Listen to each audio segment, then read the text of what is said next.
محمد صلی اللہ علیہ وعلى آلہ وسلم وشر الأمور محدثاتها وكل محدثة بدعة وكل بدعة ضلالة وكل ضلالة في النار. أعوذ بالله السميع العليم من الشيطان الرجيم. بسم الله الرحمن الرحيم. قال الله تبارك وتعالى في القرآن المجيد: محمد رسول الله. وقال الله تبارك وتعالى في مقام آخر: وما محمد إلا رسول. وقال الله تبارك وتعالى في القرآن المجيد: وَإِذْ قَالَ عِيسَى ابْنُ مَرْيَمَ يَا بَنِي إِسْرَائِيلَ إِنِّي رَسُولُ اللَّهِ إِلَيْكُمْ مُصَدِّقًا لِمَا بَيْنَ يَدَيَّ مِنَ التَّوْرَاةِ وَمُبَشِّرًا بِرَسُولٍ يَأْتِي مِنْ بَعْدِ اسْمُهُ أَحْمَدُ. فَلَمَّا جَاءَهُم بِالْبَيِّنَاتِ قَالُوا هَذَا سِحْرٌ مُبِينٌ. وقال النبي صلى الله عليه وسلم: إن لي أسماء أنا محمد وأنا أحمد وأنا الماحي وأنا الحاشر وأنا العاقب. متفق علیہ. بزرگان من، برادران ملت، ہر قسم کی حمد و ثنا، بزرگی، برتری، بڑائی، کبریائی اللہ رب العالمین کی ذات بابرکات کے لیے ان گنت لا تعداد بے شمار درود و سلام سید الاولین والآخرین، امام المتقین، شفیع المذنبین، میرے اور آپ کے ہادی و رہنما جناب محمد الرسول اللہ صلی اللہ علیہ وآلہ آلہ وسلم کی ذات اطہر پر ہوں.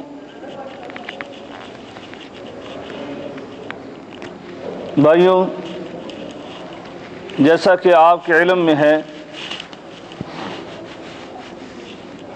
کہ یہ ماہ ربیع الاول ہے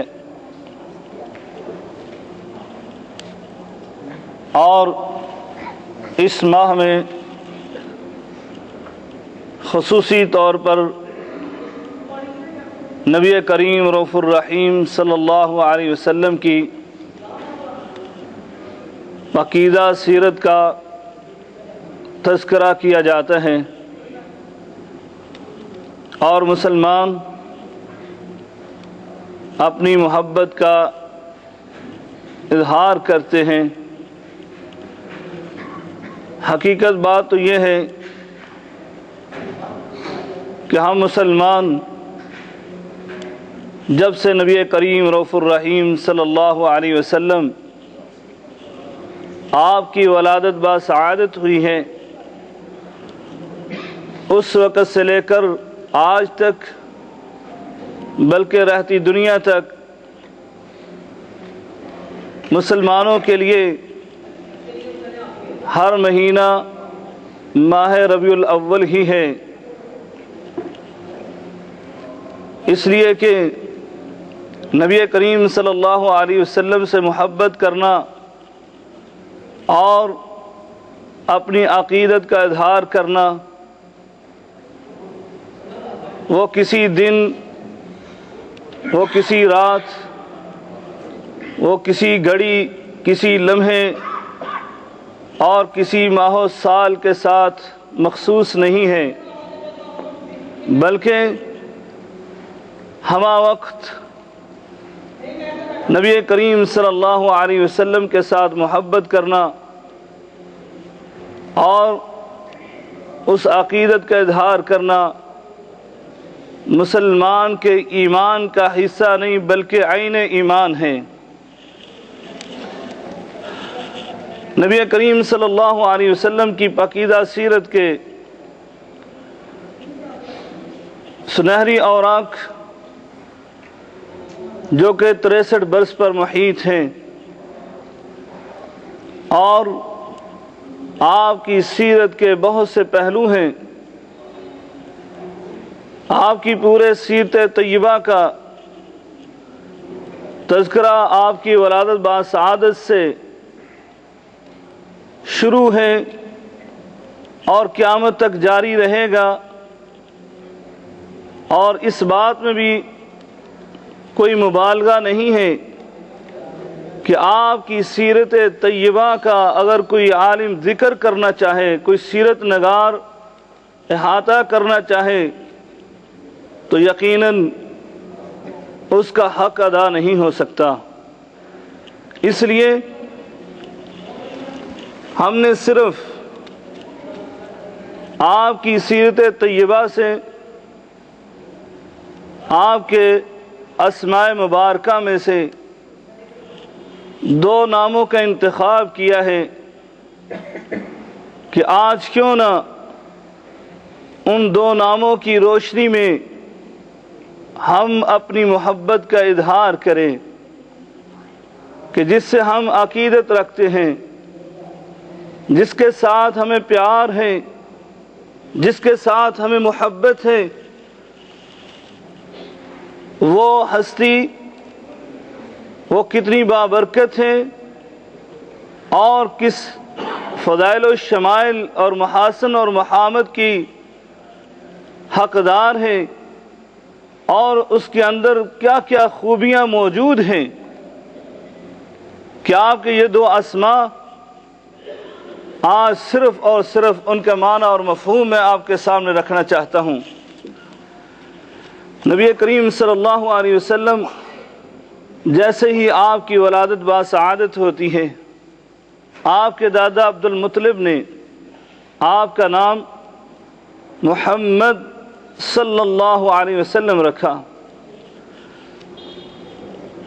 اس وقت کے قریشی سرداروں نے آپ کے دادا سے پوچھا کہ آپ نے اپنے پوتے کا نام کیا رکھا ہے؟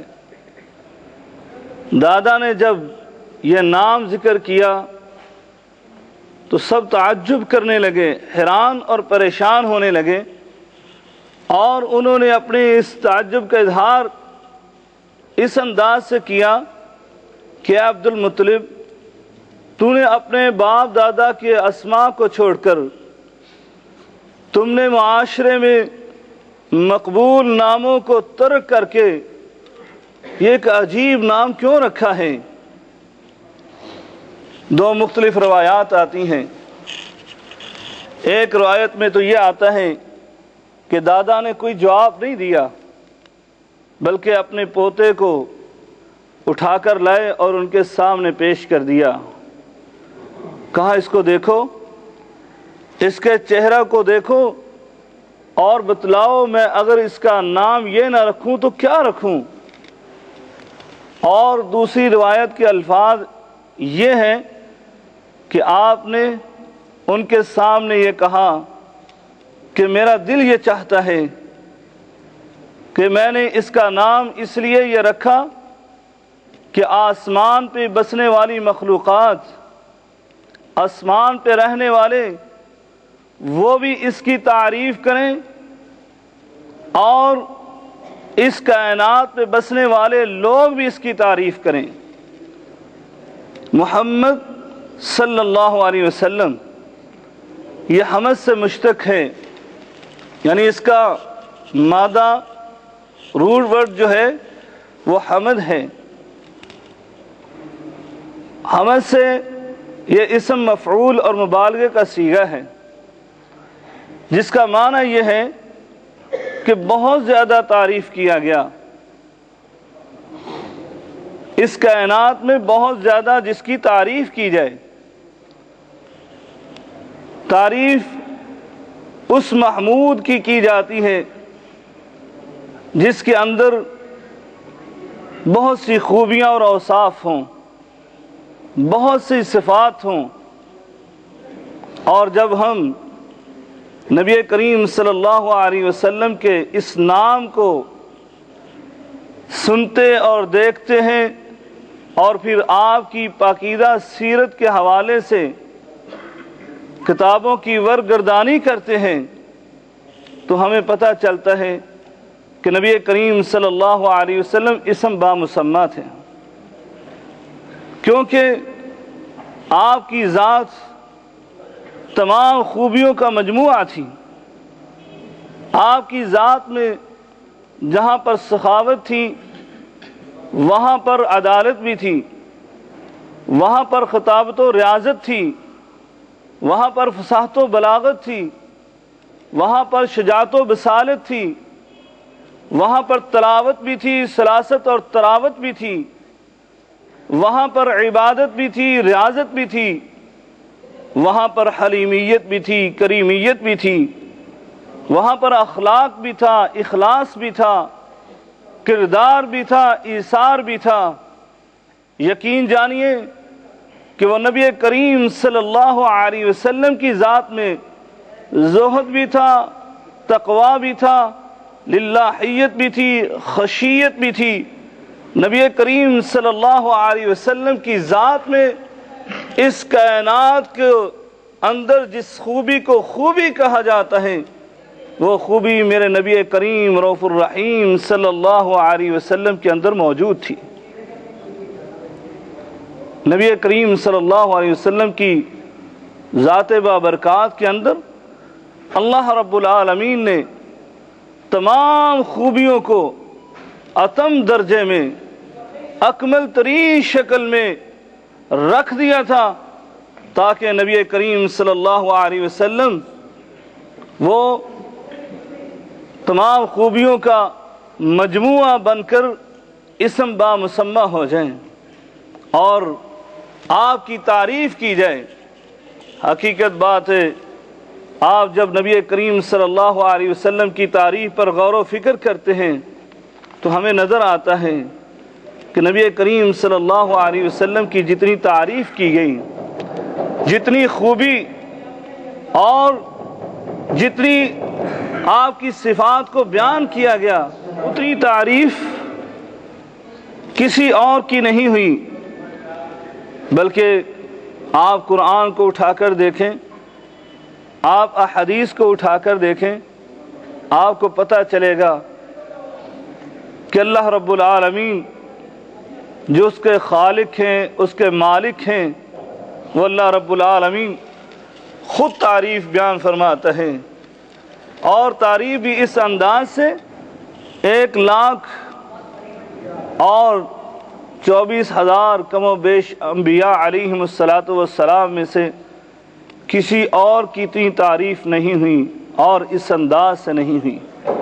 اللہ رب العالمین آپ کے اخلاق کی تعریف کرتا ہے تو قسم اٹھا کر فرمایا نون والقلم وما یسطرون ما انت بنعمت ربک بمجنون وان لک لاجرا غیر ممنون وانک لعلی خلق عظیم۔ اے میرے نبی کریم رؤوف الرحیم، ہم تو قسمیں اٹھا کر ان کافروں کا رد کرتے ہوئے ہم آپ کے خلق عظیم کی گواہی دیتے ہیں کہ بے شک آپ صاحب خلق عظیم ہیں۔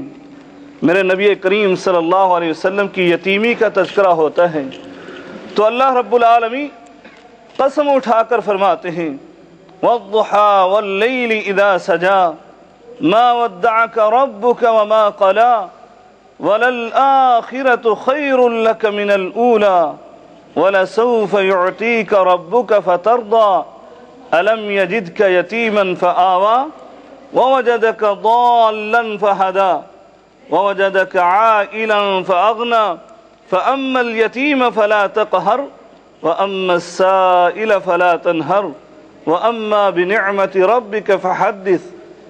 اور میرے نبی کریم صلی اللہ علیہ وسلم کے شہر کا تذکرہ فرمایا تو فرمایا لا اقسم بهذا البلد وانت حل بهذا البلد۔ اے میرے نبی کریم رؤوف الرحیم، ہم تو آپ کے شہر کا بھی تذکرہ قسمیں اٹھا اٹھا کر کر رہے ہیں۔ آپ تو اتنی تعریف کے لائق ہیں کہ آپ کے ساتھ جس کی نسبت جڑتی چلی گئی ہم تو اس کی تعریف کر رہے ہیں۔ یہ شہر، اس کو ہم نے بلد الامین بنایا اور پھر ہم اس کی قسم اٹھا رہے ہیں اور ساتھ اس کی وجہ بیان کر رہے ہیں کہ اس کی قسم ہم نے کیوں اٹھائی، انت حل بہذا البلد، کہ آپ اس شہر میں رہنے والے ہیں، یہ شہر آپ کا ہے، اس لیے ہم قسم اٹھا رہے ہیں۔ اسی طرح آپ کی رسالت کو بیان کرنے کا موقع آیا تو اللہ رب العالمین قرآن کی قسم اٹھاتے ہیں، یاسین والقرآن الحکیم انک لمن المرسلین، اے میرے نبی کریم رؤوف الرحیم، ہم قسم اٹھا کر کہتے ہیں آپ کو ہم نے رسول اور پیغمبر بنا کر بھیجا ہے۔ اسی طرح آپ صلی اللہ علیہ وسلم کے حوالے سے اختصار کرتے ہوئے میں تو اللہ رب العالمین کے اس فرمان کو پڑھ کر حیران ہو رہا تھا کہ اللہ تبارک و تعالی نے ایک جملے میں نبی کریم صلی اللہ علیہ وسلم کی وہ تعریف فرما دی کہ ایک جملے میں پوری سیرت کو احاطہ کر دیا۔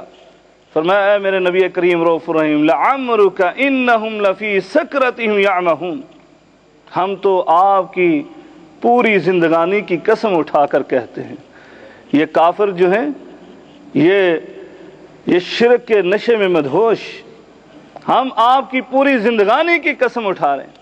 خالق، اس کا مالک، اس کو پیدا کرنے والا، وہ اس کی پوری زندگی کی قسم اٹھاتا ہے۔ انسان غور کرتا ہے کہ اللہ، میرے نبی کریم صلی اللہ علیہ وسلم کی زندگی 63 برس پر محیط ہے، آپ کی ولادت باسعادت ہے، آپ کا بچپن ہے، آپ کا لڑکپن ہے، آپ کی جوانی ہے، آپ کا بڑھاپا ہے۔ اے اللہ، آپ کی زندگی میں نشیب و فراز آئے، کبھی خوشی ہے، کبھی غمی کے لمحات ہیں، کبھی آپ کے زندگی میں فقر و فاقہ ہے اور کبھی خوشحالی ہے۔ اے اللہ، آپ کی زندگی میں غزوات ہیں، بدر کا دن ہے، احد کا دن ہے، حنین کا دن ہے، تبوک کا دن ہے۔ اے اللہ رب العالمین، میرے آقا علیہ الصلوۃ والسلام کی کبھی مکی زندگی ہے، کبھی مدنی زندگی کا دور ہے۔ اے اللہ، تو کس زندگی کے لمحے کی قسم اٹھا رہا ہے؟ اللہ رب العالمین فرماتے ہیں لعمرک، ہم تو میرے اپنے آقا علیہ الصلوۃ والسلام کی پوری زندگانی کی قسم اٹھا رہے ہیں، ولادت باسعادت سے لے کر انتقال تک میرے نبی کریم صلی اللہ علیہ وسلم کی 63 برس زندگی، اس سب کی ہم قسم اٹھا کر کہہ رہے ہیں۔ اللہ اکبر۔ میرے اللہ رب العالمین نے اپنے نبی کریم رؤوف الرحیم کی یہ تعریف فرمائی، اور آپ کے قریبی، آپ کے جانثار، آپ کے فداکار، وہ بھی آپ کی تعریف کیسے کرتے ہیں۔ سیدنا حسان ابن ثابت رضی اللہ تعالی عنہ، یہ نبی کریم صلی اللہ علیہ وسلم کے شاعر تھے، اور آپ تعریف کرتے ہوئے کیا کہتے ہیں؟ وَأَحْسَنُ مِنْكَ لَمْ تَرَ قَطُّ عَيْنِي وَأَجْمَلُ مِنْكَ لَمْ تَلِدِ النِّسَاءُ خُلِقْتَ مُبَرَّأً مِنْ كُلِّ عَيْبٍ كَأَنَّكَ قَدْ خُلِقْتَ كَمَا تَشَاءُ۔ اے میرے آقا، آپ سے حسین و جمیل میری آنکھ نے آج تک کسی کو نہیں دیکھا، آپ سے زیادہ خوبصورت کسی ماں نے کوئی لال نہیں جنا ہے۔ اور کیا فرماتے ہیں؟ خلقت مبرأ من کل عیب، آپ دنیا میں آئے تو ہر عیب اور نقص سے پاک ہو کر پیدا ہوئے۔ کأنک قد خلقت کما تشاء، ایسے لگتا ہے جیسے اللہ رب العالمین آپ کو پیدا کرنے لگا تو وہ آپ سے پوچھ رہا تھا اور آپ کی مرضی اور منشا کے مطابق آپ کو بنا رہا تھا۔ اللہ اکبر، اللہ اکبر۔ اور دوسرے مقام پر خود ارشاد فرماتے ہیں کہ نبی کریم صلی اللہ علیہ وسلم کے جس نام کے ہم وضاحت کر رہے ہیں اس کے حوالے سے فرمایا اللہ کو تو آپ سے اتنی محبت تھی، اللہ نے آپ کی اتنی تعریف کروائی کہ فرمایا وَشَكَّ لَهُ مِنْ اسْمِهِ لِيُجِلَّهُ فَذُو الْعَرْشِ مَحْمُودٌ وَهَذَا مُحَمَّدٌ، فرمایا کہ اللہ رب العالمین نے تو آپ کی تعریف کروانے کے لیے ایسے کیا کہ اللہ نے اپنے نام سے آپ کا نام جوڑ دیا۔ اللہ رب العالمین فضا کا عرش محمود، وہ عرش پر جو ہے وہ محمود ہیں، وَهَذَا محمد، اور آپ محمد صلی اللہ علیہ وسلم ہیں۔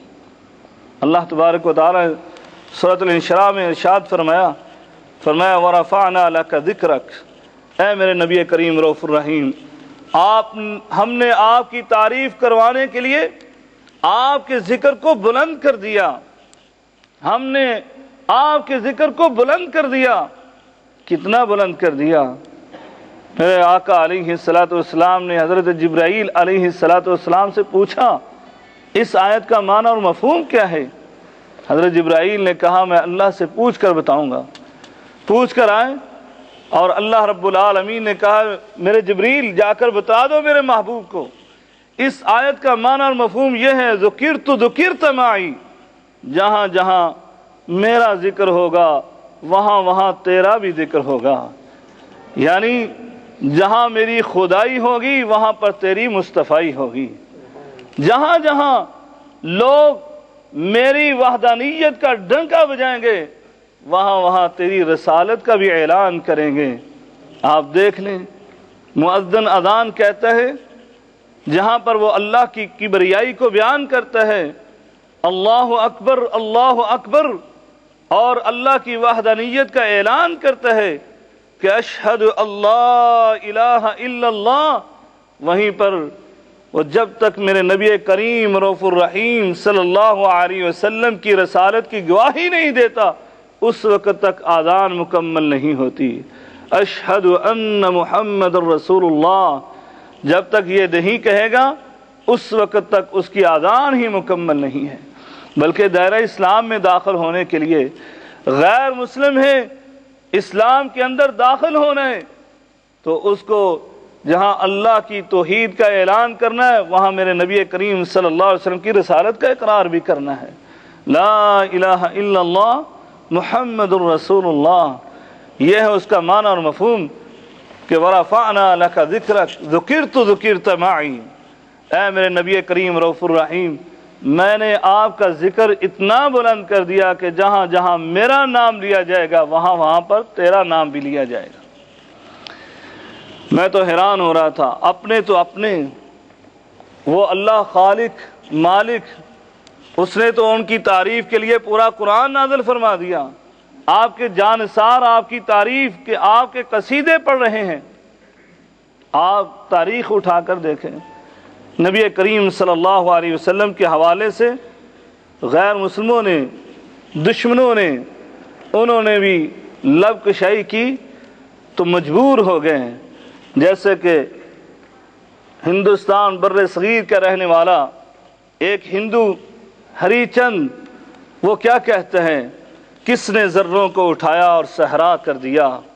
نبی کریم صلی اللہ علیہ وسلم کی تعریف کرتے ہوئے کہتا ہے کس نے ذروں کو اٹھایا تو صحرا کر دیا، کس نے قطروں کو ملایا تو دریا کر دیا، زندہ ہو جاتے ہیں جو مرتے ہیں ان کے نام پر، یعنی جو نبی کریم صلی اللہ علیہ وسلم کے لیے اپنی جان کو قربان کر کے شہید ہو جاتے ہیں، ان کے حوالے سے یہ کہتا ہے جو مرتے ہیں زندہ ہو جاتے ہیں جو مرتے ہیں ان کے نام پر، اللہ اللہ موت کو کس نے مسیحا کر دیا۔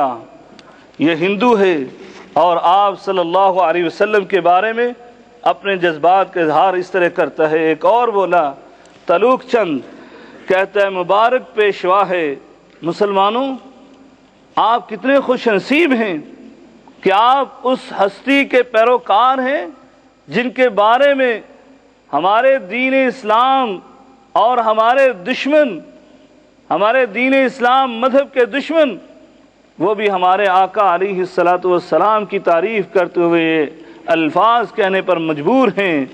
یہ تلوک چند کہتا ہے مبارک پیشوا جس کی ہے شفقت دوست و دشمن پر۔ آج ہم نے خطبہ جمعہ میں نبی کریم صلی اللہ علیہ وسلم کی شفقت کے حوالے سے آپ کی رحمت کے حوالے سے کچھ نمونے پیش کیے تھے، اور یہ ہندو یہ کہنے پر مجبور ہو گیا مبارک ہے پیشوا جس کی ہے شفقت دوست و دشمن پر، مبارک پیش رو جس کا ہے سینہ صاف کینے سے، انہی اوصاف کی خوشبو چلی اطراف عالم میں، شمیم جانفار لائی ہے مکہ اور مدینے سے، جگن ناتھ آزاد یوں مدد سرا ہے، سلام اس پر جو آیا رحمت للعالمین بن کر، سلام اس پر جو آیا رحمت للعالمین بن کر، پیام دوست بن کر صادق الوعد امین بن کر۔ اور مہندر سنگھ یہ سکھ کہتا ہے تکمیل معرفت ہے محبت رسول کی۔ آج مسلمان اگر اپنی محبت میں سچے ہو جائیں، یہ سکھ کی بات کو سنیے، کہتا ہے تکمیل معرفت ہے محبت رسول کی، ہے بندگی خدا کی اطاعت رسول کی، ہے مرتبہ حضور کا بلائے فہم و عقل، یعنی ہماری انسان کی عقل اور فہم میرے نبی کریم صلی اللہ علیہ وسلم کا مقام و مرتبہ صحیح معنوں میں سمجھ ہی نہیں سکتے، اس لیے کہتا ہے مرتبہ حضور کا بلائے فہم و عقل، معلوم ہے خدا کو عزت رسول کی۔ نبی کریم صلی اللہ علیہ وسلم کی تعریف میں یہ دشمنان اسلام، یہ غیر مسلم، میں کس کس کی بات کروں، حقیقت بات ہے۔ میں آج اس حوالے سے کتاب لے کر بیٹھا تھا جس میں انہوں نے سینکڑوں غیر مسلموں کے اقوال کو ذکر کیا جو کہ سنہری حروف سے لکھنے کے قابل ہیں۔ ان میں چند ایک نام سن لیجئے، صرف نام: پروفیسر مارس، جوزف تھامسن، پروفیسر فری امین، Swami Brij Narayan, Lala Mehar Chand, Moti Lal Mathur, Martin, Shri Sharde Prakash, Leitner, sir William, professor ہانک جرمن، major Arthur Glenn, Leonard, Swami Lakshmi Rai اور لنسے باسورتھ اسمتھ، اس طرح کے بے شمار دنیا کے اندر جو مفکر، جو دانشور تھے، نبی کریم صلی اللہ علیہ وسلم کے بارے میں انہوں نے بہت عمدہ قسم کے اپنے خیالات کا اظہار کیا۔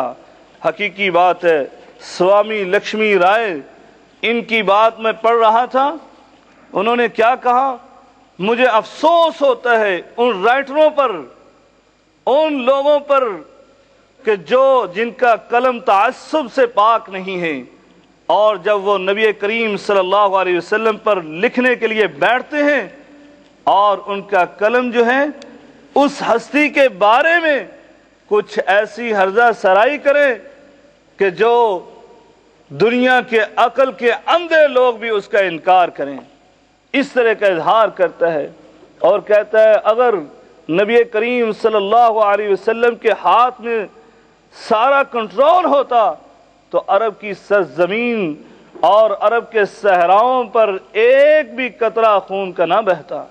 اور یہ حقیقت بات ہے، میرے آقا علیہ الصلوۃ والسلام ایسے ہی رحیم اور شفیق تھے، اسی لیے تو اللہ تبارک و تعالی نے قرآن مجید فرقان حمید میں ارشاد فرمایا: لقد جاءکم رسول من انفسکم عزیز علیہ ما عنتم حریص علیکم بالمؤمنین رؤوف الرحیم۔ نبی کریم رؤوف الرحیم صلی اللہ علیہ وسلم عزیز علیہ ما عنتم، اس کی تفسیر ذرا جا کر پڑھیے، عزیز علیہ ما عنتم، نبی کریم صلی اللہ علیہ وسلم کو وہ بات بڑی شاق گزرتی ہے جو انسانوں کو مشقت میں ڈالتی ہے۔ نبی کریم صلی اللہ علیہ وسلم ایسے رحیم اور شفیق تھے۔ بہرحال نبی کریم صلی اللہ علیہ وسلم کا نام محمد صلی اللہ علیہ وسلم وہ ایسا اللہ رب العالمین نے آپ کے دادا سے رکھوایا کہ اس کو اسم بامسمہ بنا دیا، خود بھی تعریف کی اور پوری کائنات سے کروائی، اور رہتی دنیا تک میرے آقا علیہ الصلوۃ والسلام کی تعریف ہوتی چلی جائے گی۔ اختصار کرتے ہوئے میں اب دوسرے نام کی طرف آنا چاہتا ہوں تاکہ ہم اپنی اس بات اور گفتگو کو مکمل کر لیں۔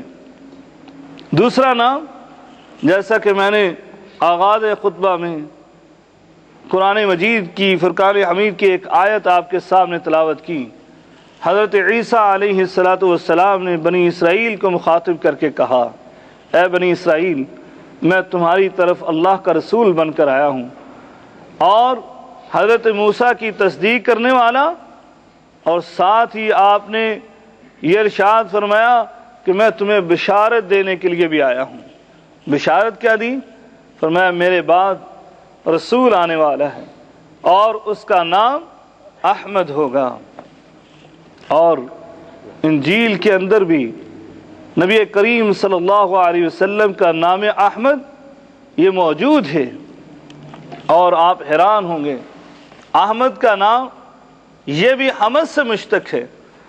محمد صلی اللہ علیہ وسلم، اس کا مادہ اور اس کا اصل روٹ ورڈ وہ بھی حمد، اور احمد کا بھی مادہ اور روٹ ورڈ جو ہے وہ حمد ہے۔ یہ دونوں نام حمد سے مشتق، اس کا معنی بہت زیادہ تعریف کیا گیا، اسم مفعول، اور احمد یہ اسم فاعل، اس کا معنی یہ تفضیل کا صیغہ جو فاعل کا معنی دیتا ہے، اس کا معنی کہ اس کائنات میں سب سے زیادہ تعریف کرنے والا، اور کس کی؟ اپنے خالق کی، اس اللہ کی تعریف سب سے زیادہ کرنے والا۔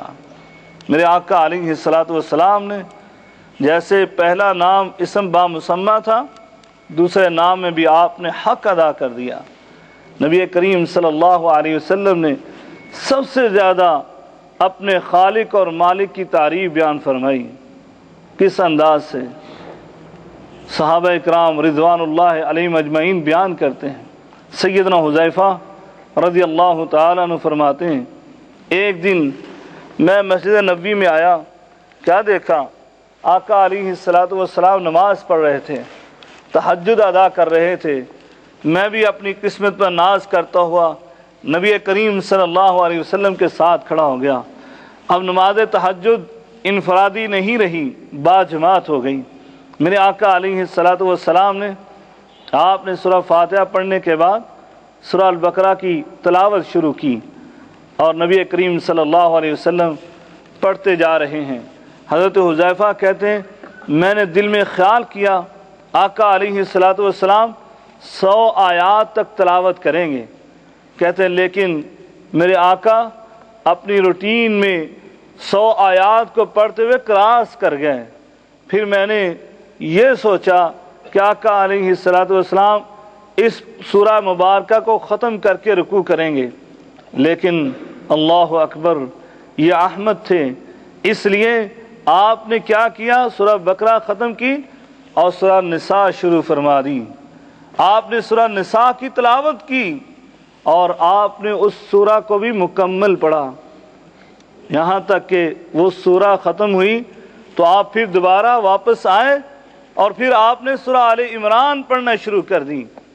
آپ نے سورہ آل عمران بھی پڑھی، مکمل کی، یعنی تقریباً 5.25 پارے، 5.25 پارے نبی کریم صلی اللہ علیہ وسلم نے ایک رکعت میں پڑھے۔ ہے کسی کی طاقت آج کہ جو ایک رکعت میں 5.25 پارے پڑھے؟ اور پھر کیسے پڑھے؟ سیدنا حذیفہ رضی اللہ تعالیٰ عنہ سے سنیے کہ وہ بیان کرتے یہ احمد کس طرح اپنے رب کی حمد کر رہے ہیں۔ یہ 5 پاروں پر مشتمل، 5.25 پاروں پر مشتمل 3 سورتیں آپ نے جو پڑھی ہیں، فرمایا کہ جب آپ ایسی آیت پر گزرتے جہاں اللہ رب العالمین کی تسبیح ہوتی، آپ وہاں پر تلاوت کو روک دیتے اور اللہ کی تسبیح کو بیان کرنا شروع کر دیتے۔ اللہ اکبر۔ اور جہاں پر جنت کی آیات آتی، آپ وہاں پر رکتے اور جنت کا سوال شروع کر دیتے ہیں۔ جہاں پر اللہ کے عذاب اور عقاب کی بات آتی، وہاں پر تلاوت کو روکتے اور میرے آقا علیہ السلام وہاں پر عذاب اور عقاب سے نجات کی دعائیں کرنا شروع کر دیتے ہیں۔ اس طرح آپ نے ایک رکعت مکمل فرمائی ہے۔ اللہ اکبر۔ یہ ہے حمد۔ اور ام المومنین سیدہ عائشہ صدیقہ رضی اللہ تعالیٰ عنہ فرماتی ہیں، ان سے پوچھئے میرے آقا علیہ الصلوۃ والسلام کس طرح اللہ کی حمد و ثنا بیان کرتے؟ آپ فرماتی ہیں آپ رات کو اتنا قیام کرتے کہ تتفطر قدماہ، میرے آقا علیہ الصلوۃ والسلام کے پاؤں پر ورم آ جاتے حتیٰ کہ پھٹ جاتے آپ کے پاؤں، اور ایک دن آپ سے برداشت نہیں ہوا، آپ نے عرض کیا اللہ کے رسول آپ اتنی عبادت کرتے، اتنی عبادت کہ آپ کے متعلق تو اللہ رب العالمین نے یہ ارشاد فرما دیا لیغفر لک اللہ ما تقدم من ذنبک وما تاخر، ہم نے آپ کے اگلے پچھلے تمام گناہوں کو معاف فرما دیا، پھر بھی آپ اتنی عبادت۔ نبی کریم صلی اللہ علیہ وسلم نے فرمایا افلا اکون عبدا شکورا، اے عائشہ جس اللہ نے مجھ پر اتنا فضل کیا ہے، مجھے اتنا مقام عطا کیا ہے، مجھ پر اتنے انعام کیے ہیں، کیا میں اس اللہ رب العالمین کا شکر گزار بندہ نہ بنوں؟ یہ نبی کریم صلی اللہ علیہ وسلم اپنے نام کا معنی پورا کر رہے ہیں، کس انداز سے اور مختصر کرتے ہیں، اور مختصر کہ میرے آقا علیہ الصلوۃ والسلام اپنے رب کی حمد کس انداز سے کیا کرتے تھے۔ آپ سیرت کے اوراق اٹھا کر دیکھیے، میرے آقا علیہ الصلوۃ والسلام آپ تو چلتے پھرتے، اٹھتے بیٹھتے، سوتے جاگتے، ہر کام کرتے اللہ کی حمد و ثنا بیان کیا کرتے تھے۔ میرے آقا علیہ الصلوۃ والسلام کس طرح فرماتے ہیں کہ آپ کس طرح ان کی حمد اللہ رب العالمین کی حمد کرتے، فرمایا نیند سے بیدار ہوتے تو آپ کہتے الحمدللہ الذی احیانا بعدما اماتنا والیہ النشور، اور اسی طرح لباس پہنتے تو آقا علیہ الصلوۃ والسلام فرماتے الحمدللہ الذی کسانی ما واری بہ وعورت بی واتجمل بی، اور کھانا کھاتے تو آپ فرماتے الحمدللہ الذی اطعم وسقا وسوغہ وجعل لہ مخرجا۔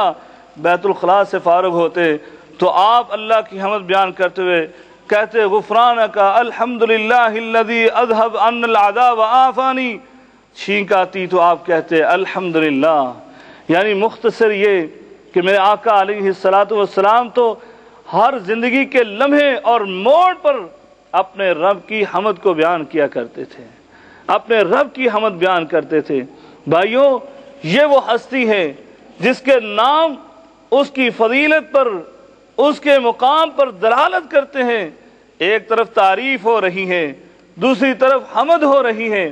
اس ہستی کے ساتھ ہمیں محبت اور عقیدت رکھنا ہے، یا صحیح معنوں میں اس کے پیروکار بننا ہے کہ نبی کریم صلی اللہ علیہ وسلم نے جس طرح اپنے ناموں کو پورا کر کے دکھلایا، اللہ رب العالمین سے یہ دعا بھی کرنا ہے اور نبی کریم صلی اللہ علیہ وسلم کے نقش قدم پر چلتے ہوئے ویسے ہی ہم نے بھی حمد کرنا ہے، کیونکہ آپ کی امت یعنی ہمارا نام اللہ رب العالمین نے حمادون رکھا۔ حمادون یعنی یہ بہت زیادہ اللہ کی حمد بیان کرنے والے۔ لیکن اگر ہم سب اپنے اپنے گریبانوں میں جھانک کر دیکھیں تو ہماری حالت کیا ہے؟ نبی کریم صلی اللہ علیہ وسلم سے عقیدت کا دم بھرتے ہیں، لیکن نبی کریم صلی اللہ علیہ وسلم کی سیرت طیبہ، آپ کی پاکیزہ یہ دعائیں کہاں تک ہمیں یاد ہیں؟ کہاں تک ہم عمل کرتے ہیں؟ کس حد تک ہم ان پر چلتے ہیں؟ بھائیوں صرف اگر ذاتی محبت، صرف ذاتی زبانی دعوے، اس کا کوئی فائدہ نہیں ہونے والا۔ آپ کے سامنے میں نے کئی غیر مسلموں کا تذکرہ کیا ہے، کیا ان غیر مسلموں نے جو اپنی محبت کا اظہار کیا ان کو کوئی فائدہ پہنچے گا؟ صرف اور صرف یہ فائدہ پہنچا جو دنیا کے اندر ہے کہ رہتی دنیا تک ان کے نام زندہ ہو گئے۔ یہ بھی میرے نبی کریم صلی اللہ علیہ وسلم کی سیرت کا معجزہ ہے کہ جس نے میرے نبی کی سیرت پر اپنی لب کشائی فرمائی، اپنے قلم کو حرکت دی، اللہ رب العالمین نے اس کے نام کو بھی قیامت تک زندہ کر دیا۔ ان لوگوں نے میرے نبی کریم صلی اللہ علیہ وسلم سے جذبات محبت کا اظہار کیا اور صرف چند بول بولے اور اپنی قلم کو حرکت دے کر چند الفاظ ان کو لکھا تو دنیاوی لحاظ سے یہ فائدہ اٹھا لیا کہ ان کے نام زندہ ہو گئے، قیامت تک سیرت لکھنے والے ان کے حوالوں سے ان کے اقوال کو ذکر کرتے رہیں گے، یہ فائدہ ہوا۔ لیکن حقیقت ہے کل قیامت کے دن ان میں سے کسی کو کوئی فائدہ نہیں ہونے والا، اس لیے کہ اللہ رب العالمین نے فرمایا وَقَدِمْنَا إِلَىٰ مَا عَمِلُوا مِنْ عَمَلٍ فَجَعَلْنَاهُ هَبَاءً مَنْثُورًا، کہ جو بھی کافر، جو بھی میرے نبی کریم صلی اللہ علیہ وسلم کا طریقہ چھوڑ کر کسی اور طریقے سے وہ کوئی بھی عمل لے کر آتا ہے، ہم اس عمل کو قبول نہیں کرتے بلکہ فَجَعَلْنَاهُ هَبَاءً مَنْثُورًا، فرمایا ہم تو اس کو وہ ذرات بنا دیتے ہیں، وہ ذرات کہ جو صرف نظر آتے ہیں لیکن ان کی حیثیت کچھ نہیں ہوتی ہے، کسراب بقیہ، ہم تو ان کو سیراب بنا دیتے ہیں۔ وہ ذرات جو سورج کی روشنی کے ساتھ گھر کے اندر داخل ہوتے ہیں، ونڈو سے آتے ہیں، اور آپ ان کو پکڑیں تو آپ کے پاس کچھ بھی نہیں ہے، اس کے متعلق فرمایا ہباء منصورا، ہم ان کے اعمال کو اس طرح کر دیتے ہیں۔ اب نبی کریم صلی اللہ علیہ وسلم سے محبت اور عقیدت، آپ سے صحیح معنوں میں اپنا تعلق، اس کا مطلب یہ ہے کہ نبی کریم صلی اللہ علیہ وسلم کی اطاعت اور فرما برداری کی جائے، آپ کے نقش پا پر چلا جائے اور آپ کے فرامین کے سامنے اپنے سر کو جھکا لیا جائے۔ حقیقت بات ہے مسلمان تو وہ ہے جو یہ کہے اللہ میں تیرے سامنے اس بات کا اقرار کرتا ہوں یہ سر تیرے لیے ہے، یہ سر تیرا ہے، تیرے علاوہ کسی اور کے سامنے نہیں جھکے گا، اور یہ دل یہ اس مدینے والے کا ہے، اس دل میں اس کی محبت ہے۔ جب سے ہم نے اس سے تعلق جوڑا ہمارے دل میں کوئی اور سما ہی نہیں سکا، کیونکہ اس کی صفات ایسی تھی، اس کی خوبیاں ایسی تھیں، اس لیے اس کے بعد کوئی ہمارے دل کو کوئی اور جچا ہی نہیں ہے۔ ہمارے پاس تو دو ہی چیزیں تھیں، بنیادی طور پر دو چیزیں، ایک سر تھا جو تیرا ہو گیا اور دوسرا دل تھا جو تیرے محبوب کا ہو گیا۔ اب کوئی تیسرا وہ ڈھونڈے جس کی تیسری چیز ہے، جس کے پاس پیٹ ہے، پیٹ کی خاطر وہ کسی تیسرے کو ڈھونڈے، ہمارے لیے تم دو ہی کافی ہو۔ سر کے لیے اللہ کی بارگاہ کافی ہے اور دل کے لیے وہ مدینے والے کی ہستی اور ذات ہی کافی ہے۔ اللہ رب العالمین سے دعا ہے کہ اللہ تعالی ہمیں صحیح معنوں میں نبی کریم صلی اللہ علیہ وسلم سے محبت کرنے والا، عقیدت کرنے والا بنائے، اور پھر اس محبت کے جو تقاضے ہیں ان کو پورا کرنے والا بنائے۔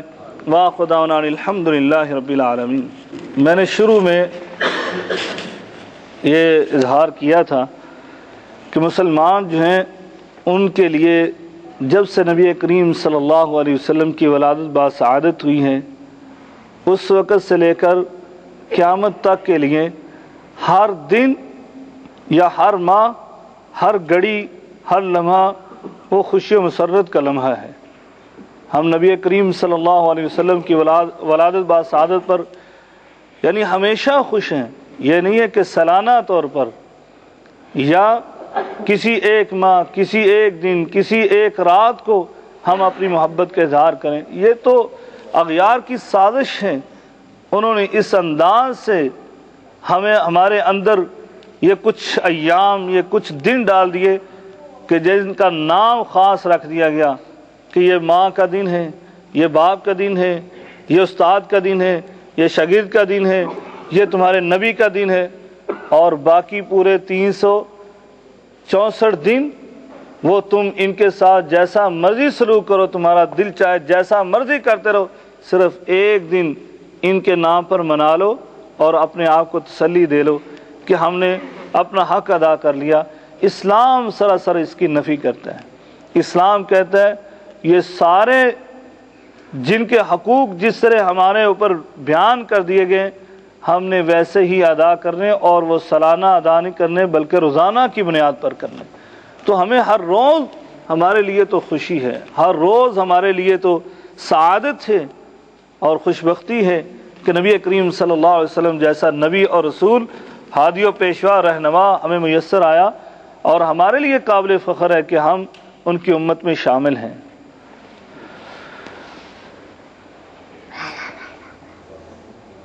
شیخ صاحب، ہم لوگ ظاہر سے کرتے ہیں کم پڑھا لکھا ہے، ایک علماء دین جو ہے کہ اللہ کا رسول کے راستے چلاتا ہے، دوسرا جو ہے مردے کے پیچھے ہاتھ پاؤں دھو کر پڑ گیا ہے، اس کا بھی لمبی لمبی داڑیاں ہیں، وہ کوئی حافظ ہے، کوئی قاری ہے، کوئی عالم ہے، کوئی قابل ہے، تو اس حالت میں ہم کیا کریں؟ بہرحال یعنی یہ کئی دفعہ ہم اس کا جواب دے چکے ہیں۔ دیکھیں، جیسے ہر طبقے کے اندر اچھے اور برے انسان ہوتے ہیں، اسی طرح علماء کے طبقے میں بھی ایسے لوگ موجود ہیں۔ جیسے کہ نبی کریم صلی اللہ علیہ وسلم نے معراج کے واقعے کو بیان کرتے ہوئے یہ بیان فرمایا ہے کہ میں وہاں پر کچھ ایسے لوگوں کو میں نے دیکھا جن کی یہ منہ کی وراچیں جو تھی، رخسار جو تھے، وہ کاٹے جا رہے تھے کینچیوں کے ساتھ، اور جیسے ہی کاٹتے، ایک طرف کا کاٹتے دوسری طرف کا کاٹنے لگتے تو پہلا صحیح ہو جاتا، پھر وہ کاٹا جاتا، پہلی طرف آتے تو وہ صحیح ہو جاتا، اسی طرح عذاب دیا جا رہا تھا۔ میں نے پوچھا یہ کون لوگ ہیں؟ تو حضرت جبرائیل علیہ السلام نے فرمایا یہ آپ کی امت کے علماء سو ہیں۔ جیسے میں نے ابھی کہا کہ پیٹ کی خاطر وہ تیسری ہستی کو ڈھونڈ رہے ہیں، ڈھونڈتے رہیں۔ ہمارے پاس بنیادی دو چیزیں تھیں، ایک دماغ تھا، ایک دل تھا۔ دماغ کو ہم نے اللہ کے سامنے سجدے میں ڈال دیا، اور دل کو نبی کریم صلی اللہ علیہ وسلم کے مدینے کے ساتھ جوڑ دیا۔ اب تیسری چیز وہی ڈھونڈتا ہے جس کے پاس تیسری چیز، یعنی پیٹ کی خاطر انہوں نے اپنے دین کو دنیا کے لیے بیچ دیا، تو اب ان کے ساتھ یہ معاملہ ہو رہا ہے۔ یہ نبی کریم صلی اللہ علیہ وسلم نے بیان فرمایا۔ اس لیے ایسے لوگ ہر طبقے میں موجود ہوتے ہیں، علماء میں بھی ایسے لوگ موجود ہیں۔ ہمیں اللہ تبارک و تعالیٰ نے عقل و دانش دی ہے، اللہ تعالیٰ نے ہمیں مکلف بنایا ہے، با اختیار بنایا ہے، ارادہ اور اختیار کی نعمت سے نوازا ہے۔ ہمارے اندر اچھائی اور برائی کو پرکھنے کا ایک مادہ اللہ رب العالمین نے پیدا فرما دیا ہے، فَأَلْهَمَهَا فُجُورَهَا وَتَقْوَاهَا۔ فرمایا ہم نے تمہارے اندر ایک ضمیر وہ پیدا کر دیا ہے، فرقان ہے تمہارے پاس، اس کے ساتھ تمیز کر سکتے ہو کہ اچھائی کیا ہے اور برائی کیا ہے، نیکی کیا ہے، بدی کیا ہے۔ یہ اللہ تبارک و تعالیٰ نے اختیار دیا ہوا۔ میں اکثر مثال دیتا ہوں، دنیاوی لحاظ سے ہم بازار میں جاتے، 1 دینار کی چیز خریدنا ہوتی، 1 دینار کی، یہ تو میں یہاں کی بات کر رہا ہوں۔ ہم پاک و ہند میں 10 روپے کی چیز خریدنا ہوتی ہے تو ہم 2-3 دکانیں گھومتے ہیں، بھاؤ بناتے ہیں، چیز کو پرکھتے ہیں، چیز کی اصل اور نقل کی پہچان کرتے ہیں، پھر اس کے بعد وہ چیز خریدتے ہیں، جو کہ دنیا کی نظر میں بھی کوئی حیثیت نہیں رکھتی ہے۔ 1 دینار کیا چیز ہے، 10 روپے کیا چیز ہے، پھر بھی ہم اتنی محنت کرتے ہیں تاکہ ہمیں کوئی نقصان نہ ہو جائے، یہ دنیاوی نقصان نہ ہو جائے، چند ٹیکوں کا یا چند پیسوں کا نقصان نہ ہو جائے۔ یہاں پر ہماری ہمیشہ کی نجات کا معاملہ ہے، آخرت کا معاملہ ہے، جنت اور جہنم کا معاملہ ہے، تو ہم یہاں پر آنکھیں بند کر کے لوگوں کی بات کو سن کر ان کے پیچھے چل پڑیں، یہ تو صحیح نہیں ہے، بلکہ ہمیں پرکھنا چاہیے۔ اور کسوٹی ہمارے پاس موجود ہے، نبی کریم صلی اللہ علیہ وسلم کا عظیم معجزہ یہ قرآن موجود ہے، نبی کریم صلی اللہ علیہ وسلم کا فرمان موجود ہے۔ کوئی بھی بات ہمارے سامنے کرتا ہے، ہم ان دونوں کسوٹیوں پر اس کو پرکھ کر دیکھیں کہ اس کی بات کہاں تک درست ہے، قرآن کے مطابق بھی ہے یا نہیں ہے۔ فرمان رسول صلی اللہ علیہ وسلم کے مطابق ہے بھی یا نہیں ہے؟ اگر تو ہے سر آنکھوں پر، اگر نہیں ہے چاہے کوئی بھی ہو کہنے والا، ہم اس کی بات کو کبھی تسلیم نہیں کریں گے۔ امام مالک رحمۃ اللہ علیہ کا ایک سنہری قول ہے، آپ مسجد نبوی میں بیٹھ کر درس حدیث دیا کرتے تھے اور اکثر و بیشتر آپ اس بات کو کہا کرتے تھے، دنیا کا بڑے سے بڑا انسان جو بھی بات کہتا ہے اس کو قبول بھی کیا جا سکتا ہے اور اس کو رد بھی کیا جا سکتا ہے، الا صاحب ھذا القبر۔ نبی کریم صلی اللہ علیہ وسلم کی قبر کی طرف اشارہ کر کے کہا کرتے تھے، سوائے اس قبر والے کے، اس کے فرمان کو اور اس کی حدیث کو صرف قبول ہی کیا جا سکتا ہے، ٹھکرایا نہیں جا سکتا۔ تو اس لیے نبی کریم صلی اللہ علیہ وسلم کے علاوہ کوئی اس کائنات کے اندر نہیں ہے جس کے لیے ہم یہ کہیں کہ آنکھیں بند کر کے ہم اس کی بات پر یقین کر لیں اور جس طرح وہ ہمیں لے کر چلا جائے ہم اس کے پیچھے چلتے رہیں، ایسا نہیں، بلکہ ہمیں یہ پرکھنا چاہیے۔ اللہ تبارک تعالیٰ سے دعا ہے کہ اللہ تعالیٰ ہمیں ایسے کرنے کی توفیق عنایت فرمائے۔ جی جی جیسے کہ کلام پاک میں ہے کہ اللہ کے وسلم کے جی جی جی میں دوبارہ دہرا دیتا ہوں۔ جی جی جی اللہ تعالیٰ فرما رہے ہیں کہ آپ کے پچھلے اگلے گناہ معاف کر دیے ہیں، جی جی اور انبیاء تو معصوم بھی ہیں، جیسے کہ جی بالکل اس سے غلطی کسی بات کی ہوئی اگلے پچھلے بھی اس کو معاف کیا جائے، اس آیت سے حوالے سے ہاں جی ماشاء اللہ کھل کے سامنے جزاکم اللہ خیر۔ بڑا اچھا سوال ہے کہ ابھی ہم نے سورہ فتح کی ام المومنین سیدہ عائشہ صدیقہ رضی اللہ تعالیٰ عنہ کے حوالے سے آیت پڑھی تھی کہ اللہ تبارک و تعالیٰ فرماتے ہیں نبی کریم صلی اللہ علیہ وسلم کو، لِيَغْفِرَ لَكَ اللَّهُ مَا تَقَدَّمَ مِن ذَنبِكَ وَمَا تَأَخَّرَ۔ اے نبی کریم ہم نے آپ کے اگلے پچھلے تمام گناہوں کو معاف کر دیا۔ ہم یہ بھی کہتے ہیں اور حقیقت بھی ہے کہ انبیاء کرام علیہم الصلوۃ والسلام معصوم ہوتے ہیں، ان سے کوئی غلطی خطا سرزد نہیں ہوتی ہے، تو پھر یہ اگلے پچھلے گناہوں کا مفہوم کیا ہے؟ یہ حقیقت بات ہے۔ اگلے پچھلے گناہ جو ہیں وہ ہماری مناسبت سے یہ الفاظ استعمال کیے گئے۔ انبیاء کرام علیہم الصلوۃ والسلام اس طرح کے گناہوں سے جس طرح کے عام انسانوں سے سرزد ہوتے ہیں، خطائیں اس طرح کی وہ کبھی بھی سرزد نہیں ہوتی ہیں۔ ان کی خطائیں اللہ کے نزدیک کیا ہیں؟ وہ خطائیں یہ ہیں کہ کوئی افضل کام چھوڑ کر مفضول کام کر لیں، کوئی افضل کام ہو اس کو وہ ترک کر کے مفضول کام جو کہ جائز ہے، عام انسانوں کے لیے ہو سکتا ہے وہ بھی افضل ہی ہو، لیکن انبیاء علیہم الصلوۃ والسلام کی ہستیوں کے مطابق وہ کام جو ہے وہ مفضول ہے، افضل نہیں ہے، اس لیے وہ مفضول کام کو کرتے ہیں اور افضل کام کو چھوڑ دیتے ہیں۔ اللہ کے نزدیک ایسا بھی نہیں ہونا چاہیے۔ ان افضل کاموں کو چھوڑنے پر یہ بات کہی گئی ہے اور اس کی مثالیں بے شمار موجود ہیں، بے شمار اس کی مثالیں موجود ہیں۔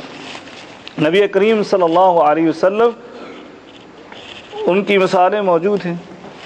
مثلا غزوہ بدر ہوا، نبی کریم صلی اللہ علیہ وسلم کے پاس قیدی آئے، ہم نے آج بھی اس کے حوالے سے تھوڑی سی بات کی تھی کہ نبی پاک صلی اللہ علیہ وسلم رحیم تھے، شفیق تھے، رحمت للعالمین تھے۔ اس رحمت کے یعنی معنی کے لحاظ سے نبی کریم صلی اللہ علیہ وسلم نے اپنے صحابہ سے مشورہ کیا ان قیدیوں کے ساتھ کیا کریں۔ حضرت عمر فاروق رضی اللہ تعالیٰ عنہ، ہاں جی بڑے جشیلے صحابی تھے، پتہ ہے آپ سب کو، فاروق، ہاں جی فرق کرنے والے، کھڑے ہو گئے، اللہ کے رسول میرا مشورہ یہ ہے کہ آپ یہ ہمارے رشتہ دار ہیں، ظاہری بات ہے وہ سارے مہاجرین کے رشتہ دار ہی تھے، اللہ کے رسول ان میں ابو بکر صدیق کا بیٹا ہے، ان کا بیٹا ان کے حوالے کیا جائے، میرے ماموں ہیں ان میں، میرے ماموں میرے حوالے کیے جائیں، فلاں کا فلاں رشتہ دار ہے، علی کا رشتہ دار عباس موجود ہیں، ان کے حوالے عباس کیا جائے، اور کیا کیا جائے؟ ان کی گردنیں اڑا دی جائے۔ میرے نبی کریم صلی اللہ علیہ وسلم خاموش ہو گئے، یہ مشورہ پسند نہیں. آپ نے پھر تھوڑی دیر بعد توقف کے بعد کہا ان قیدیوں کے ساتھ کیا کیا جائے. حضرت عمر فاروق پھر کھڑے ہو گئے. اللہ کے رسول میں یہ مشورہ دیتا ہوں. نبی پاک صلی اللہ علیہ وسلم نے پھر کہا ان قیدیوں کے ساتھ کیا کیا جائے. حضرت ابوبکر صدیق رضی اللہ تعالیٰ عنہ جو نبی پاک صلی اللہ علیہ وسلم کے رفیق تھے, ساتھی تھے, اور نبی پاک صلی اللہ علیہ وسلم کی عادات و اطوار سے واقف تھے, ان کو پتہ چل گیا کہ نبی پاک صلی اللہ علیہ وسلم کو یہ مشورہ پسند نہیں ہے, آپ کچھ اور معاملہ کرنا چاہتے ہیں. کھڑے ہوئے, اللہ کے رسول میں مشورہ یہ دیتا ہوں, ہمیں کچھ یہاں پر مالی مشکلات بھی ہیں, تو اس لحاظ سے ہم ان سے فدیہ لے لیں اور ان کو چھوڑ دیں, ان کو آزاد کر دیں, اور ہماری مالی مشکلات بھی حل ہو جائیں گی اور ان کے ساتھ بھی احسان ہو جائے گا. اور نظریہ کیا تھا, ہو سکتا ہے ان کے اندر کوئی اسلام قبول کر لے, یہ تھا. اب افضل یہ جائز کام تھا, قیدیوں کے ساتھ آپ با اختیار ہیں کہ آپ کے ہاتھ میں قیدی آئے ان کے ساتھ کیا سلوک کیا جائے. یہ وقت کے حکمران کو اس کے بارے میں اختیار ہے کہ وہ جو فیصلہ ان کے بارے میں بہتر سوچتا ہے سمجھتا ہے وہ کرے. لیکن نبی کریم صلی اللہ علیہ وسلم کے حوالے سے یہ فیصلہ درست نہیں تھا. آپ نے وہ فیصلہ کر دیا, اللہ تبارک و تعالیٰ نے فوراً اس پر پکڑ کی. ما کان للنبی ان یکون له اسرى حتی یثخن فی الارض, فرمایا کہ نبی کریم صلی اللہ علیہ وسلم کے لیے لائق نہیں ہے کہ وہ دنیا کی غرض و غایت کے لیے, دنیا کے مال کے لیے قیدیوں کو ایسے ہی چھوڑ دیں. فرمایا اللہ کے دشمنوں کو ایسے نہیں چھوڑنا ہے بلکہ ان کا خون بہا دینا ہے. حضرت عمر فاروق کا فیصلہ درست ہے, ویسے ہی کرنا چاہیے تھا, لیکن اللہ نے آپ کے بارے میں پہلے ہی فیصلہ کر رکھا ہے کہ آپ کو کیا, آپ کی وجہ سے کسی اور کو بھی عذاب میں گرفتار نہیں کیا جائے گا. تو بہرحال اللہ نے آپ کے بارے میں یہ فیصلہ کر رکھا تھا.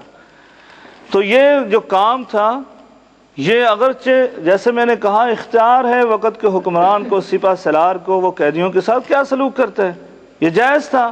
لیکن نبی کریم صلی اللہ علیہ وسلم نے کیا تو اللہ کی طرف سے فوراً اس کی پکڑ آ گئی اور فوراً تنبیہ کر دی کہ ایسا نہیں ہونا چاہیے. اسی طرح اب اپنے دشمن کو آپ اس کے ساتھ حسن سلوک کر سکتے ہیں, لیکن بعض ایسے دشمن ہوتے ہیں کہ بلکہ ہر دشمن کے ساتھ کر سکتے ہیں, لیکن نبی پاک صلی اللہ علیہ وسلم کو بعض دشمنوں کے ساتھ حسن سلوک کرنے پر کیا ہوا, اللہ کی طرف سے یہ تنبیہ آ گئی کہ ایسا نہیں ہونا چاہیے. جیسے کہ رئیس المنافقین عبداللہ بن ابی کا واقعہ آپ نے سنا ہوا ہے کہ نبی پاک صلی اللہ علیہ وسلم کے پاس ان کا جانثار جو اسی رئیس المنافقین کا بیٹا عبداللہ تھا, سچا صحابی تھا, اس نے آ کر درخواست کی اللہ کے رسول میرے باپ کا جنازہ پڑھا دیجیے. آقا علیہ الصلوۃ والسلام کھڑے ہو گئے, چلو جنازہ پڑھاتے ہیں, کوئی بات نہیں. میت سامنے آ گئی. حضرت عمر فاروق رضی اللہ تعالیٰ عنہ میت کے اور نبی کریم صلی اللہ علیہ وسلم کے درمیان آ کھڑے ہوئے. اللہ کے رسول آپ اس منافق کا جنازہ پڑھانے لگے, اس کا جنازہ تو نہیں پڑھنا چاہیے آپ کو. کیوں؟ فلاں موقع پر اس نے یہ کہا تھا, فلاں موقع پر اس نے یہ کیا تھا, اس لیے میں آپ سے عرض کرتا ہوں اللہ کے رسول آپ اس کا جنازہ نہ پڑھائیں. بلکہ بعض روایات میں آتا ہے کہ حضرت عمر فاروق نے قرآن مجید کا حوالہ دیا کہ اللہ تعالیٰ نے آپ کو یہ کہا ہے کہ ان کے لیے آپ 70 بار بھی مغفرت کی دعا کریں نا تو آپ کی دعا قبول نہیں ہوگی, تو آپ کیوں کرنے لگے, آپ اس کا جنازہ کیوں پڑھانے لگے؟ ظاہری بات ہے جنازہ دعائے مغفرت ہے. نبی کریم صلی اللہ علیہ وسلم نے کیا کہا, انا محمد رسول اللہ, اے عمر فاروق میں اللہ کا رسول ہوں, آپ مجھے روکتے ہو. حضرت عمر فاروق فوراً پیچھے ہٹ گئے, آ کر خود بھی جنازہ پڑھا. نبی کریم صلی اللہ علیہ وسلم نے کہہ دیا تو خود بھی جنازہ پڑھا. آپ نے جنازہ پڑھایا تو اللہ تبارک و تعالیٰ نے کیا کہا, اس کے بعد اللہ تعالیٰ نے فوراً یہ آیات نازل فرما دی, اے میرے محبوب آج کے بعد آپ ان کے لیے دعا بھی نہیں کریں گے, ان کی قبر پر کھڑے ہو کر بھی دعا نہیں کریں گے, کبھی آپ ان کے لیے دعا نہیں کریں گے. یہ نہیں ہے کہ 70 بار سے, جیسے نبی پاک کے بارے میں آتا ہے آپ نے کہا 70 بار کہا نا, اگر مجھے یقین ہو جائے کہ اللہ رب العالمین 71 بار کرنے پر ان کو معاف کر دے گا, میں 71 بار ان کی نماز جنازہ پڑھاؤں. یہ ہے رحیم, یہ ہے شفیق. بہرحال لیکن نبی کریم صلی اللہ علیہ وسلم کا یہ کام جائز تھا کہ آپ اپنے دشمن کے ساتھ یہ حسن سلوک کرتے، لیکن اللہ رب العالمین کی طرف سے فوراً تنبیہ آ گئی کہ آپ ایسا نہیں کریں گے، آج کے بعد کسی منافق کا آپ جنازہ نہیں پڑھائیں گے۔ تو یہ ہے کہ افضل کام یہی تھا کہ اس کا جنازہ نہ پڑھایا جاتا، افضل کام یہی تھا کہ ان قیدیوں کی گردنیں اڑا دی جاتی، یہ افضل کام تھے، لیکن آپ نے اس افضل کام کو چھوڑ کر مفضول کام کیا، جائز کام کیا، تو اس کے اوپر بھی اللہ تبارک و تعالیٰ نے قرآن مجید اتار دیا۔ یہ ہے اس کا مفہوم کے لیے یغفر لک اللہ ما تقدم من ذنبک وما تأخر، اس طرح کے جو کام ہیں ہم اس پر آپ کی پکڑ نہیں کریں گے، ہم نے ان کو معاف کر دیا ہے، آپ کو معصوم من الخطا بنا دیا ہے۔ واللہ تعالی اعلم بالصواب۔ جی ہمارے معاشرے میں اکثر یہ بات ہوا کرتے ہیں کہ یہ حدیث صحیح ہے اور یہ حدیث ضعیف ہو چکی ہے، تو ایک عام آدمی اس کو کیسے پہچانے اور لوگوں کو بتائے کہ ہاں یہ صحیح ہے یا ضعیف ہو چکی ہے؟ جی آپ سمجھتے ہیں اس بات کو، ایک عام آدمی جو مطالعہ کرتا ہے حدیث اس کو کیسے پتہ چلے گا کہ یہ حدیث صحیح ہو چکی ہے یا صحیح ہے، اس پر عمل کیا جائے؟ دیکھیں نبی کریم، یہ حقیقت ہے، بعض لوگوں کو یہ شبہ پیدا ہوتا ہے کہ حدیث بھی کبھی ضعیف اور منکر اور شاذ اور موضوع من گڑت ہو سکتی ہیں۔ نبی پاک صلی اللہ علیہ وسلم کی بات ہو اور وہ ضعیف ہو یعنی کمزور ہو، یا نبی پاک کی بات ہو وہ منکر ہو، ایسا ہو سکتا ہے؟ کبھی بھی نہیں ہو سکتا۔ یہ بھی حقیقت ہے کہ نبی پاک صلی اللہ علیہ وسلم کی بات کبھی ضعیف ہو ہی نہیں سکتی، بلکہ ہمارا مسلمانوں کا عقیدہ اور ایمان یہ ہے کہ یہ زمین و زمان یہ درم برم ہو سکتے ہیں، یہ سورج بے نور ہو سکتا ہے، چاند کی چاندنی چھن سکتی ہے، لیکن نبی پاک صلی اللہ علیہ وسلم کے نکلے ہوئے کلمات کبھی ضعیف اور کمزور نہیں ہو سکتے ہیں یا منکر اور شاذ نہیں ہو سکتے۔ اصل میں حدیث صحیح ہی ہے، بس اس کے علاوہ کوئی حدیث نہیں ہے۔ یہ محدثین کی اصطلاح میں انہوں نے اس کو بھی حدیث ہی گردانا لفظی طور پر، کہ جس کے اندر ذوق پیدا ہو گیا، جو کہ منکر ہے، جو کہ شاذ ہے، جو کہ موضوع من گڑت اپنی طرف سے بنائی ہوئی ہے، اس بات کو بھی حدیث کا لفظی طور پر انہوں نے وہ کہا ہے۔ کیوں؟ اس لیے کہ وہ لوگ جنہوں نے ان کو گھڑا ہے وہ لوگ اس کو حدیث کا نام دے رہے ہیں، اس لیے آگے سے محدثین نے حدیث کا انکار یعنی اس لفظ کا انکار نہیں کیا، بلکہ آپ نے ان کی اقسام کو بیان کر دیا محدثین نے، کہ یہ منکر ہے، یہ شاذ ہے، یہ معلل ہے، یہ ضعیف ہے، یہ موضوع اور من گڑت ہے۔ اس طرح انہوں نے ان کو اقسام آگے بیان کر دی، لیکن لفظ حدیث کا انکار نہیں کیا، کیونکہ حدیث کا لفظی معنی جو ہے، ایک معنی تو یہ ہے کہ نئی چیز، اس کو تو ہمارا مقصود نہیں ہے۔ حدیث کا لفظی معنی ہے بات کا، لفظی معنی وہ کسی کی بھی بات ہو سکتی ہے، کسی کا بھی قول ہو سکتا ہے، لیکن شرع اصطلاح میں نبی پاک صلی اللہ علیہ وسلم کی بات، آپ کے فعل، آپ کے عمل اور آپ کی خاموشی کو حدیث کہا جاتا ہے۔ اور آگے جو اقسام ہیں میں نے جیسے کہا ہے کہ محدثین نے اس لفظ کا انکار لغوی طور پر نہیں کیا کہ یہ بات ہے، یہ بات ذکر کی گئی ہے، لیکن یہ نبی پاک صلی اللہ علیہ وسلم کی نہیں ہے، یہ تو بات کے راویوں کی ہیں۔ اور ضعیف کے حوالے سے یہ ہے کہ جب تک اس کا کوئی شاہد نہیں ملتا، کسی مضبوط سند سے اس کی کوئی شہادت نہیں ملتی ہے، اس وقت تک وہ حدیث نہیں ہے۔ وہ ضعیف حدیث جو ہے وہ حدیث اس وقت تک حدیث نہیں ہے اگر وہ اکیلا راوی، جس راوی کی وجہ سے ضعیف ہوتی ہے، راوی کی وجہ سے۔ مثال کے طور پر ایک راوی ہے تو وہ اپنی زندگی کے اندر کچھ ایسے کام کرتا ہے جو خلاف المروءہ ہوتے ہیں، معاشرے کے اندر ان کو اچھا نہیں سمجھا جاتا۔ محدثین نے ان برائیوں کی وجہ سے اس یعنی کہ راوی کو متہم قرار دیا کہ ہو سکتا ہے یہ برائی بھی کر رہا ہے، نبی پاک صلی اللہ علیہ وسلم کی یہ مخالفت کر رہا ہے، اللہ کی معصیت کر رہا ہے، ہو سکتا ہے یہ اس وجہ سے نبی پاک صلی اللہ علیہ وسلم پر بھی کوئی جھوٹ باندھ دے۔ تو اس لحاظ سے انہوں نے اس کو اس راوی کی وجہ سے اس حدیث کے بارے میں یہ ذکر کیا ہے کہ یہ حدیث جو ہے یہ منکر ہو گئی، یہ شاذ ہو گئی، یہ آگے اقسام ہے، یہ موضوع اور من گڑت ہو گئی، اور یا پھر صحیح الحفظ ہے، مثلا حافظہ کمزور ہو گیا ہے، اب اس کو نہیں پتہ چلتا، وہ خلط ملط کرتا ہے، کبھی اپنے استاد کی بات کو صحابی کی بات کو اور نبی پاک صلی اللہ علیہ وسلم کی بات کو ملا دیتا ہے تو اس ملانے کی وجہ سے اس کی جتنی حدیثیں روایت کی گئی ہیں ان کو کہا کہ ہو سکتا ہے یہ نبی پاک صلی اللہ علیہ وسلم کی طرف منسوب کر رہا ہے لیکن یہ اس کے استاد کی بات ہو سکتا ہے یہ صحابی کی طرف یعنی کہ صحابی کی بات کو نبی پاک صلی اللہ علیہ وسلم کی طرف منسوب کر رہا ہے، تو اس لیے محدثین نے اس کی بات کو ضعیف قرار دیا کہ یہ حدیث نبی پاک صلی اللہ علیہ وسلم تک صحیح سند کے ساتھ اور جس کا حافظہ بھی صحیح ہے، اخلاق اور کردار بھی صحیح ہے، اس راوی کے ذریعے سے نہیں پہنچتی، تو اس لیے ہم اس کو حدیث نہیں مانتے ہیں۔ تو وہ اقسام انہوں نے اس لیے ذکر کی ہیں۔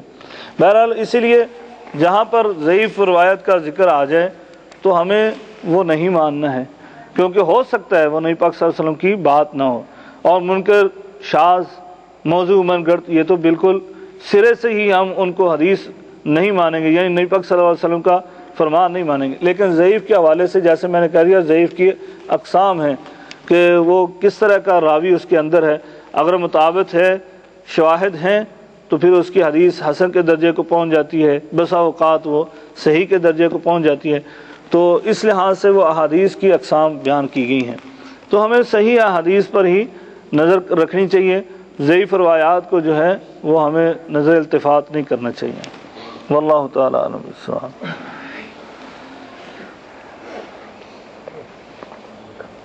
حدیث کے تعلق سے مجھے بات کرنی ہے کہ مشکوٰۃ شریف میں مطلب بالعموم مطلب وہ حدیث سے اکٹھے کی گئے جو بخاری مسلم میں ہیں، لیکن ابھی ایک میں نے کتاب میں نے دیکھی تھی یہاں جس میں 100 احادیث ضعیف احادیث کے تعلق سے، جس میں اس کتاب میں لکھا تھا کہ ایک وسلم کی ایک سنت کو زندہ کرنا 100 شہیدوں کے ثواب کے برابر ہے۔ اس مطلب ضعیف احادیث میں جی ذکر کیا ہے جی، اور جبکہ یہ حدیث کے حوالے کے تعلق سے مشکوٰۃ کی ہے، ہاں جی اس میں حوالہ دیا ہے۔ جی جی مجھے سمجھ نہیں ہے کہ بخاری میں بھی جو حدیث ہے اور مسلم میں بھی جو حدیث ہے، دونوں کو حدیث میں جو حدیث ہوتی ہے اس کو مشکوٰۃ میں ہونا چاہیے۔ نہیں ایسا نہیں ہے، ہاں یہ غلط فہمی ہے۔ مشکوٰۃ المصابیح جو ہے وہ کتاب ساری احادیث اس کے اندر صحیح نہیں ہے، بلکہ مشکوٰۃ المصابیح کے اندر 3 فصلیں بنائی گئی ہیں۔ صاحب مصنف نے، کتاب لکھنے والے نے، اس کی 3 حصے کیے، ایک عنوان کے، ایک ٹاپک کے 3 حصے کیے۔ پہلا حصہ جو ہے، پہلی فصل جو ہے، اس کے اندر متفقن علیہ روایات لے کر آئیں، پہلی فصل کے اندر یعنی بخاری اور مسلم کی روایات لے کر آئیں، صحیح احادیث کا اہتمام کیا۔ دوسری فصل کے اندر انہوں نے جو احادیث ذکر کی ہیں اس کے اندر صحیح بھی ہیں اور ضعیف بھی ہیں۔ تیسری فصل کے اندر انہوں نے جو احادیث ذکر کی ہیں ان کے اندر بہت زیادہ کثرت سے جو ہے وہ ضعیف ہیں اور بہت کم تعداد میں صحیح احادیث ہیں، تیسری فصل میں، اسی ٹاپک میں۔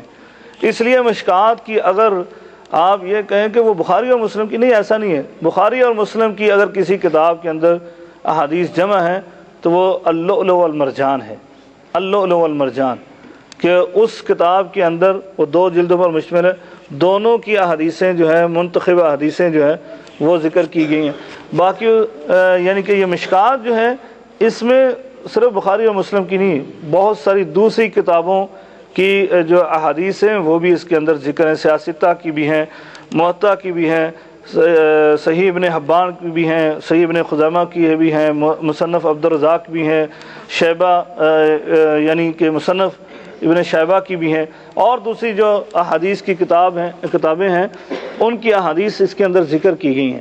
ایسا نہیں ہے کہ یہ متفقن علیہ روایات پر مشتمل ہے، بلکہ جیسے یہ آپ دیکھیں گے مشکوٰۃ کی اصل کتاب اٹھائیں، اس کے اندر ایک ٹاپک پر، ایک عنوان پر 3 فصلیں ہیں۔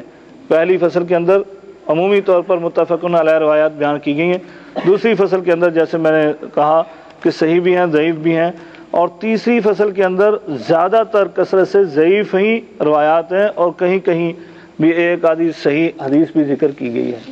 تو اس لحاظ سے ہو سکتا ہے وہ کتاب کے اندر جو حدیث بیان کی گئی ہے وہ دوسری یا تیسری فصل کی ہو، پہلی فصل کی نہ ہو۔ نادانی کی شکل میں جو ہے، نادانی میں ضعیف حدیث پر عمل کر لیتا ہے، اس کا عذاب اس کو ہو جاتا ہے۔ نادانی کے حوالے سے تو یہ امت بڑی خوش نصیب ہے کہ ایسا معاملہ جو نادانی کی وجہ سے ہو جائے تو اللہ تعالیٰ اسے درگزر کرتا ہے اس امت سے۔ نبی پاک صلی اللہ علیہ وسلم کی صحیح حدیث ہے، رفع عن امتی الخطا والنسیان، میری امت سے بھول چوک جو ہے وہ اٹھا دی گئی ہے، اس کا مواخذہ نہیں ہوگا، یعنی بھول چوک سے۔ لیکن یہ غلط فہمی کا شکار نہ ہو جائے کہ بہت سارے لوگوں کا یہی ذہن ہے کہ نہ سنیں اور نہ ہی پتہ چلے، یعنی پتہ نہیں چلے گا تو بھول چوک سے جو بھی ہوتا رہے گا نادانی کی وجہ سے۔ یہ جہالت ہے، یہ بھول چوک نہیں ہے، یہ جہالت ہے، اپنے آپ کو خود سے جاہل کرنے والی بات۔ اور بلکہ اس کی مثال بڑے آرام سے اس کو سمجھ، مثال کے طور پر ایک کبوتر جو ہے وہ بلی کو دیکھ کر آنکھیں موند لے، بند کر لے کہ شاید میں بچ ہی جاؤں گا، وہ بچ جائے گا؟ کبھی بھی نہیں بچے گا، بلی آ کر سکون سے دبوچ لے گی۔ یہ ساتھی جو ہے یہ سمجھتا ہے کہ میں ایسے نادان رہ کر اللہ کے عذاب سے بچ جاؤں گا اور شیطانی حملوں سے بھی محفوظ ہو جاؤں گا۔ شیطان کو تو اس کو آرام سے پکڑ کر اپنے پیچھے لگا لے گا، چل بھی میرے ساتھ ہی جہنم میں چل۔ اللہ تعالیٰ ہمیں ایسی سوچ سے محفوظ رکھے، ایسا نہیں ہونا چاہیے۔ ہاں اگر غلطی سے اس سے کوئی کام ہو گیا ہے تو نبی کریم صلی اللہ علیہ وسلم کی اس حدیث کی روشنی میں بھول چوک جو ہے وہ معاف ہے، اللہ تعالیٰ معاف کرنے والا ہے۔ لیکن جب علم ہو جائے پھر ہمیں اس عمل کو ترک کرنا چاہیے، پھر یہ نہیں ہے کہ ہم اصرار کریں۔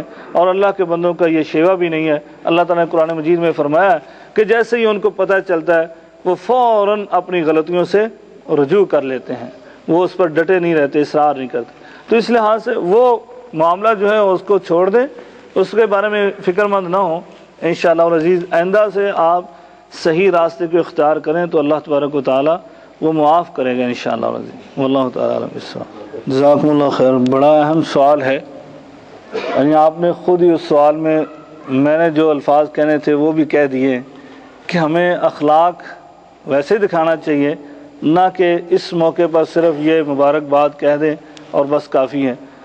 باقی جو حدیث کے حوالے سے ہے، اس طرح کی کوئی حدیث میری نظر سے تو نہیں گزری ہے کہ نبی کریم صلی اللہ علیہ وسلم نے تہوار پر کوئی مبارکبادی دینے کے لیے منع کیا ہو کہ ان کے تہوار پر آپ مبارکباد نہیں دے سکتے۔ لیکن بعض چیزیں ہوتی ہیں جو اصول بیان کر دیتے ہیں۔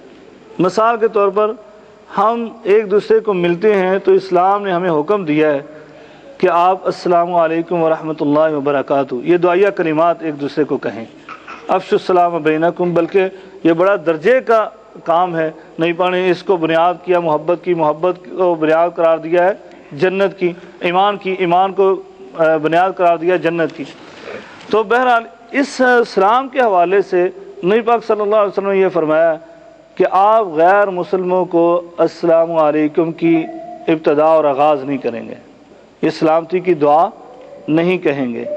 اب صاحب خلق عظیم ہمیں یہ کہہ رہا ہے، آپ اندازہ لگائیں، آج ہم نے ان کے بارے میں پڑھا کہ مشرکوں کے ساتھ، میں سمجھتا ہوں میں نے اس وقت بھی جملہ کہا اور یہ یقین جانے آج یہ جملہ میرے یعنی ذہن میں آیا تو اتنا پیارا بھی لگا اور اتنا عظیم یہ جملہ ہے کہ ہم اپنے عزیزوں کے ساتھ، اپنے دوستوں کے ساتھ، اپنے قریبی رشتہ داروں کے ساتھ، اپنے ماں باپ کے ساتھ، اپنی اولاد کے ساتھ وہ رویہ نہیں رحمت کا کرتے جو نبی پاک صلی اللہ علیہ وسلم دشمنوں کے ساتھ کرتے تھے۔ آپ دشمنوں کے ساتھ اتنا اخلاق پیش کرتے تھے کہ جو ہم اپنے عزیزوں کے ساتھ نہیں کرتے۔ لیکن اس کے باوجود نبی پاک صلی اللہ علیہ وسلم وہ صاحب خلق عظیم وہ کہہ رہے ہیں کہ ہمیں اخلاق کا نمونہ بنتے ہوئے یہ نہیں کہنا چاہیے، یہ اخلاق صرف اسی میں محدود نہیں ہے۔ آپ نے روک دیا کہ سلام کے آغاز نہیں کریں گے۔ ہاں وہ سلام کرتے ہیں تو ہم اس اسلام کا جواب بھی وہیں تک دیں جہاں تک انہوں نے کہا ہے، ہاں جی جہاں تک انہوں نے کہا بالکل ویسے ہی، بلکہ اس سے بھی کم کہا۔ اگر وہ السلام علیکم آپ کو کہتے ہیں تو آپ کہیں وعلیکم، اگر انہوں نے دعا دی ہے تو آپ نے ویسا ہی اسلام لٹا دیا، اگر انہوں نے بد دعا کی ہے تو آپ نے بھی ویسا ہی کلمہ ان پر لٹا دیا ہے۔ تو جب ہمیں اسلام کے بارے میں یعنی سلام کے بارے میں یہ بات کہی جا رہی ہے کہ ہم اس میں آغاز نہیں کریں گے، چہ جائے کہ ان کے مذہبی تہوار اور مذہبی تہوار جیسے آپ نے کہا کرسمس، اس کے حوالے سے تو ہمیں خود بہت زیادہ محتاط رہنا چاہیے۔ ایک معنی تو معروف ہے جو آپ سنتے آئے علماء سے، مفکرین، دانشوروں سے